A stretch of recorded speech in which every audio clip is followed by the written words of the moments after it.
A empresa que tornou o jeans um objeto de desejo entre os jovens dos anos 80 e 90 teve campanhas estreladas por Gisele Bündchen e ainda comercializou suas peças em Paris. E hoje as novas gerações nunca sequer ouviram falar sobre. Eu tô falando da Zump e hoje você vai ver do auge até a queda da marca.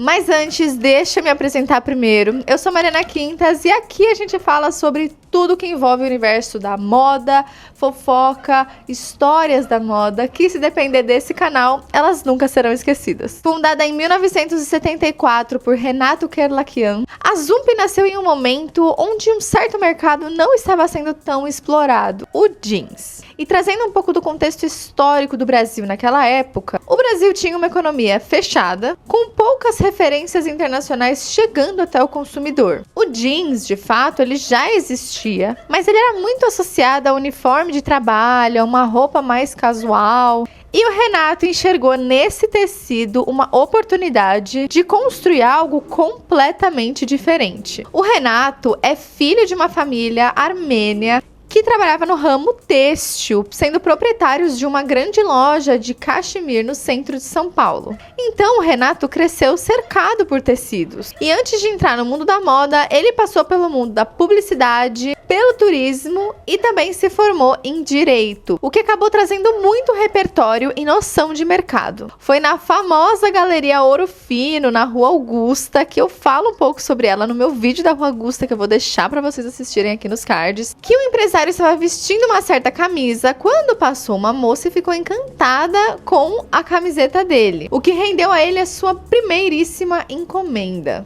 Quando ele iniciou seu negócio nos anos 70, ele revendia roupas, mas ele logo percebeu uma oportunidade de começar a sua própria produção e fabricação das suas peças. E esses modelos passaram a ser encontrados nas principais lojas e magazines paulistanas. A Zump, de fato, surge só 4 anos depois. O nome Zump, o Renato diz que não tem necessariamente uma tradução, porque não vem de nenhuma palavra internacional, de fato, mas representa velocidade, energia e impacto. E essa palavra surgiu na cabeça dele durante uma viagem em 1973. O símbolo da marca era um raio amarelo que era estampado no jeans e era assim, icônico para a época. Então, quando o assunto era reconhecer uma marca de longe, você via um raio amarelo, você já sabia que era Zump.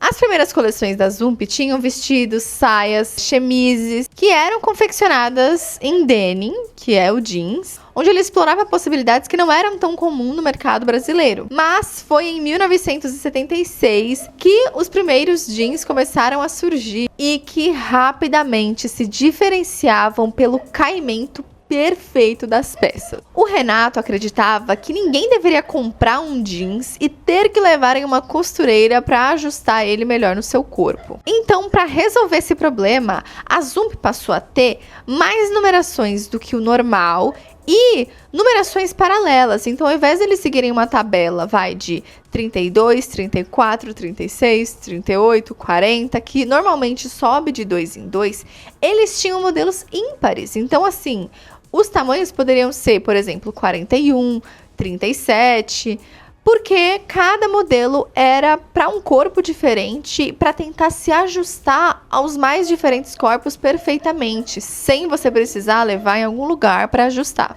E aí que surge o bordão mais popular na época, que era a Zump vestia como nenhuma outra. Os jeans da Zump tinham uma certa preocupação que muitas marcas não pensavam nisso. Então era uma lavagem, tingimentos, processos industriais que recebiam muito mais investimento do que as marcas normalmente davam para uma calça jeans. Enquanto as outras marcas tratavam o jeans como algo padronizado, a Zump trouxe o design para essas peças. Mas talvez o maior diferencial dessa marca não necessariamente eram só as peças, mas o Renato entendia de algo que hoje pode parecer óbvio, mas na época era extremamente avançado esse pensamento, que é: as pessoas não compram só produtos, elas compram histórias, símbolos e estilos de vida.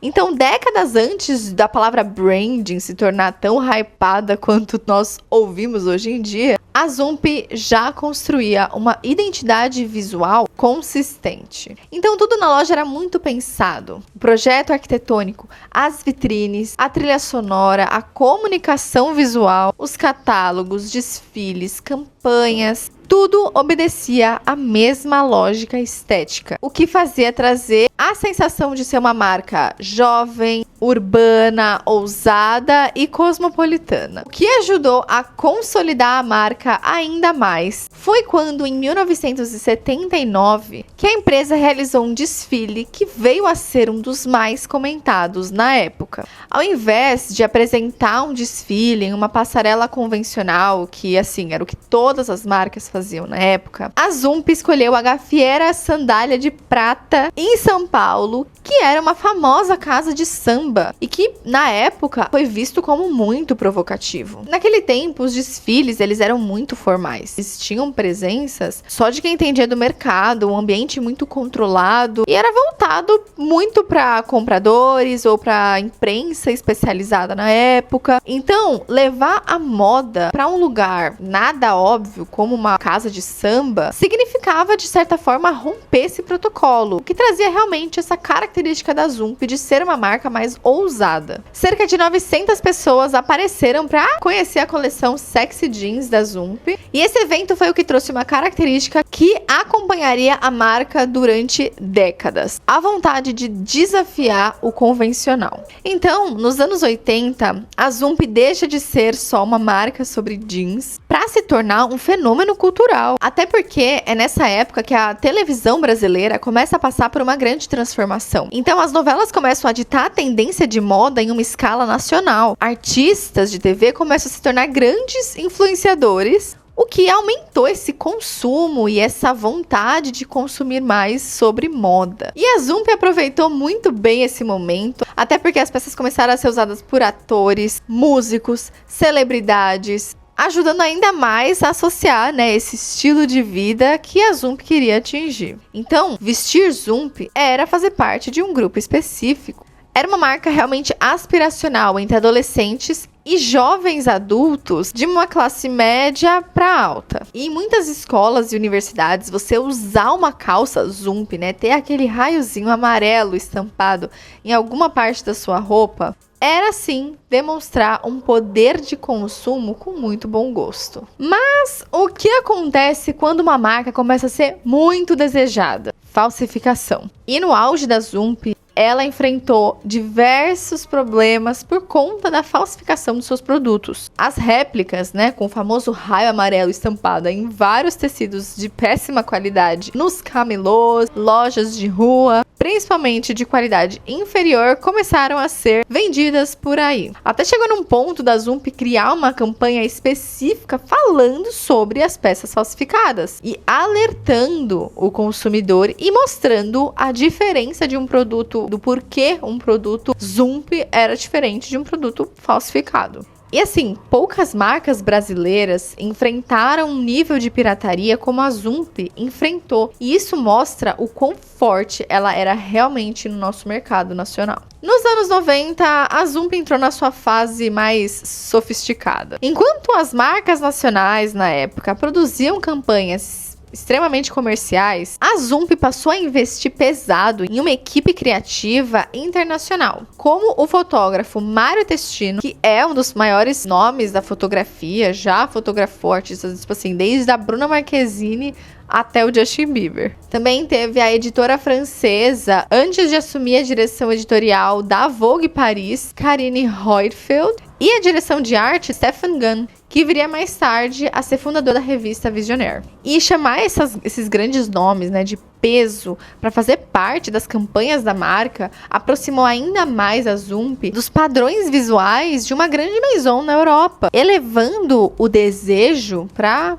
outro patamar. E as campanhas da marca começaram a ter reconhecimentos internacionais. Não é à toa que entre as modelos estava uma jovem desconhecida na época chamada Gisele Bündchen. No início de sua carreira, antes de se tornar aí uma das supermodelos, a Gisele participou de várias campanhas da Zump e foi protagonista no desfile inspirado em Alice no País das Maravilhas. Outros nomes como Naomi Campbell, Alessandra Ambrosio, Isabelle Fontana também posaram para a marca, e estilistas como Alexander Kovic, Marcelo Sommer e Jun Nakao trabalharam ali, né, na parte dos bastidores da marca, transformando a Zump em uma verdadeira escola para esses novos estilistas que estavam surgindo. No auge da sua expansão, a Zump empregava cerca de 800 pessoas, comercializando mais de 1 milhão de peças por ano, tendo aproximadamente 84 lojas distribuídas em 10 países. E mantinha um escritório em Paris para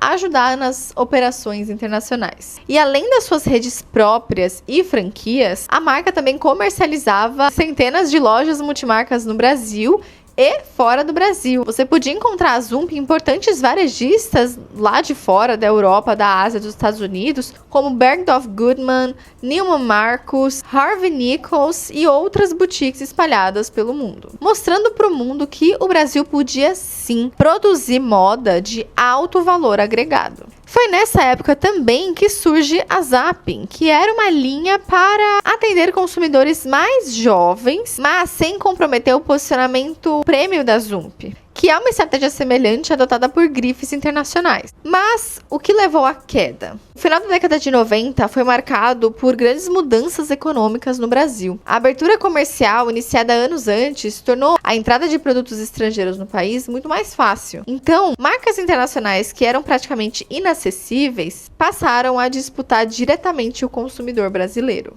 E ao mesmo tempo, as redes de fast fashion começam a alterar os hábitos de consumo, oferecendo coleções renovadas em intervalos muito menores, com preços ainda mais acessíveis. Com isso, crescer se tornou ainda mais caro. Administrar dezenas de lojas exigia investimentos constantes e a estrutura operacional da empresa aumentava ainda mais a complexidade. E aí o negócio, que durante muitos anos havia sido conduzido de maneira tão centralizada pelo Renato, passou a enfrentar problemas típicos de grandes corporações. Então, foi elevando cada vez mais o custo de manter uma marca baseada em campanhas internacionais, a arquitetura diferenciada das lojas, o desenvolvimento de produtos de alta qualidade, extremamente sofisticados, e ter uma equipe criativa bem numerosa, muito caro. Todos esses elementos, claro, fortaleciam ainda mais o prestígio que a Zump tinha, mas também aumentavam significativamente as despesas fixas. No início dos anos 2000, a empresa já enfrentava dificuldades financeiras. O crescimento do endividamento passou a limitar novos investimentos e tornou a operação cada vez mais delicada. Em 2006, o Renato vende o controle da Zump para um grupo de investidores. E a expectativa era que uma nova administração conseguisse reorganizar as finanças,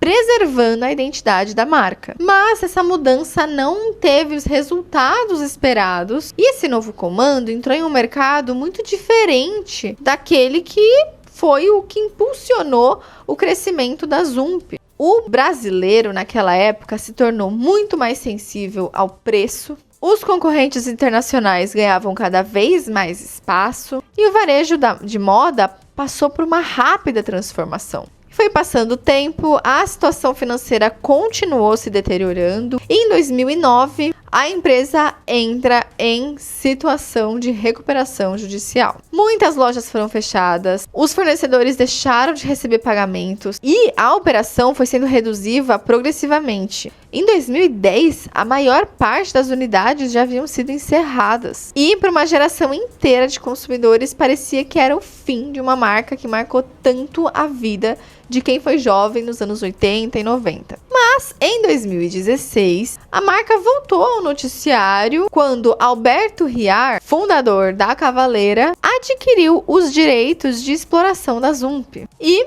anunciou um projeto de relançamento. A iniciativa despertou realmente uma grande curiosidade, mostrando que o nome ainda tinha um valor muito simbólico. E embora algumas coleções tenham sim sido lançadas, o retorno não trouxe o impacto cultural que a empresa havia exercido durante décadas. Hoje em dia, ainda existe um site que você entra, mas não tem nada para comprar, você só é levado para uma página onde tem revendedores. E também tem um Instagram, que a última vez que postaram alguma coisa foi em 2022, mas tem uma identidade visual bem fraca. A marca ainda tá no imaginário de muita gente, porque até hoje você consegue encontrar consumidores querendo comprar uma calça vintage da Zump em brechós, plataformas de revenda ou até em coleções particulares de quem ainda tem. E aparentemente a única forma de, se você é da minha geração, conhecer uma calça da Zump, ou se você viveu tudo aquilo, relembrar e ter a nostalgia de voltar a vestir a calça com um raiozinho amarelo estampado,